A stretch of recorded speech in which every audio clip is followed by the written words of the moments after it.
Hello my garden video အားလုံးပဲမင်္ဂလာပါရှင်ဒီနေ့မှာတော့ဟိဆဲရဲ့ဥယျာဉ်လေးကိုခေါ်တော့ပြမှာပဲဖြစ်ပါတယ်ဒါဆိုရင်တော့ let's go ကဲဟိဆဲတို့အိမ်ရှိကနေပြီးတော့စတင်လိုက်ပါမယ်ရှင်ကဲဒါကတော့ဟိဆဲတို့အိမ်ရှိမှာစိုက်ထားတဲ့အပင်လေးတွေပါကဲဒါကတော့နင်းစီပန်းလေးတွေပါအဖူးလေးတွေဟာလေးကအဖူးလေးတွေဖူးနေပေါ့နော်ဒါလေးတွေကတော့ကြောက်ထင်းရှူပေါ့နော်ဒါကတော့လိမ်မော်ရောင်နေစီပါပြီးတော့ဒါတော့ဘာပန်းလဲတော့မသိဘူးနော်ပန်းတော့မဟုတ်ဘူးအပင်ဖြစ်မယ်နဲ့ပေါ့နော်ဘာပင်လဲတော့မသိဘူးရှင့်ဒါကြတော့ကြောက်ကိုမှအဝါပေါ့နော်ကြောက်ထင်းရှူအဝါဒါလေးကတော့နင်းစီပန်းလေးတွေပါနင်းစီပန်းကတော့တော်တော်ပေါ်တယ်ပေါ့နော်ဒီမှာဆိုအပြုံလိုက်ပဲရှင်ကဲအဖူးလေးတွေရောပေါ့နော်ဒီမှာလည်းအစုံပဲစိုက်ထားတာပေါ့နော်ဒီမှာကြတော့ဟီဆာတို့ခုဟိုဘက်ကဟာလိုပဲပေါ့နော်ဒါကတော့ဟီဆာတို့ရဲ့ကားကိုတောင်ထဲရပေါ့နော်အပင်လေးတွေပါရှင်လုံးဝဒါမိုးခုနာမှာမိုးရွာထားတော့လေလုံးဝတဘာဝဆန်ဆန်လေးဖြစ်နေတာပေါ့နော်အရန်မိုက်ပါတယ်ရှင်ဒါလေးတွေကတော့ဟီဆာတို့ဒါသူ့ပွင့်တဲ့ရာသီမဟုတ်လို့ပေါ့နော်သူလေးချောင်းနေတာဖြစ်ပါရဲ့ရှင်သူ့ပွင့်တဲ့ရာသီဆိုလို့ရှိရင်အပွင့်ဖြူလေးတွေအဲ့လိုရောင်စုံလေးတွေပွင့်နေပေါ့နော်အခုကတော့သူ့ပွင့်တဲ့ရာသီမဟုတ်လို့မပွင့်သေးပါဘူးရှင်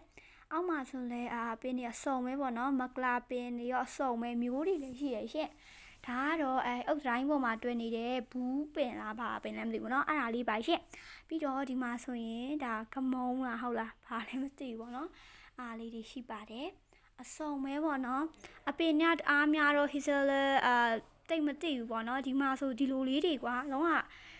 cute ပုံစံမျိုးလေးတွေနဲ့အရန်မိုက်တယ်ပေါ့နော်ပြီးတော့ဒီလိုပန်းပွင့်လေးမှာကွာနှုတ်လေးတွေလည်းရှိပါတယ်ပြီးတော့ဓာတ်ပင်လေးတွေရှိမယ်မြတ်တူလေးတွေရှိမယ်ပြီးတော့ဒီလို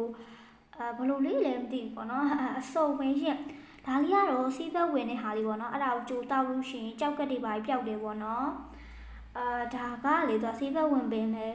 ဒီလားဟီဆဲလဲမတိတော့ဘူးပေါ့နော်ပင်ရတအားများတော့ဒါကတော့အုံးပင်တွေထန်းပင်တွေပေါ့နော်ဒါကတော့ယူရီးယားမျိုးဆိုတော့အသေးလေးတွေပါပဲရှင့်ပြီးဒီမှာပွင့်ဖြူလေးရောဒါကတော့မနေ့မှဝယ်ထားတဲ့ပန်းပင်မျိုးလေးပေါ့နော်ဒါကတော့ရေတကွန်ပေါ့နော်ငါးလေးတွေလည်းရှိရပေါ့နော်ခုနများလားမသိဘူးရွှေရောင်ငါးလေးပေါ့နော်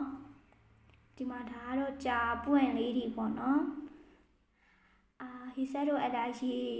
ရေဖွင့်လိုက်ရေတကွန်တဘာဝဆန်လေးစီးစင်းနေပေါ့နော်အခုကတော့ရေမဖွင့်တာလို့ဒီအရင်လေးပါပဲရှင့်ဒါကတော့စားပင်တီးပင်လေးပေါ့နော်ဒါပေမဲ့မူးကြောင်ပေါ့နော်ပျက်စီးကုန်တာပေါ့နော်ဟီဆာတို့ကျူးစားပန်းစားနဲ့စိုက်ထားတဲ့ဟာလေးပေါ့နော်ပြီးတော့စက်ကူပင်လေးတွေရှိမယ်အစုံပဲပေါ့နော်ပြီးတော့လူပိန်ပင်လေးလည်းရှိပါတယ်ရှင်လုံးဝအစုံပဲကွာ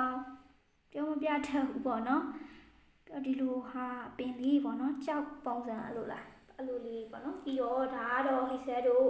ပန်းဆွဲတရက်တီးလေးတွေလည်းရှိပါတယ်ပြောဟိဆဲတို့ထောပတ်ပင်လည်းရှိရပေါ့နော်ဒါပေမဲ့အဲ့ဒါတော့မတီးသေးပါဘူးရှင်ကြည့်လိုက်ရောတရက်တီးတွေလုံးဝအပြုံလိုက်ပေါ့နော်ကဲဒါဆိုရင်တော့ဒီရဲ့ဗီဒီယိုလေးအဆုံးထိကြည့်ရှုပေးလို့ကျေးဇူးပါနော်ဘိုင်ဘိုင်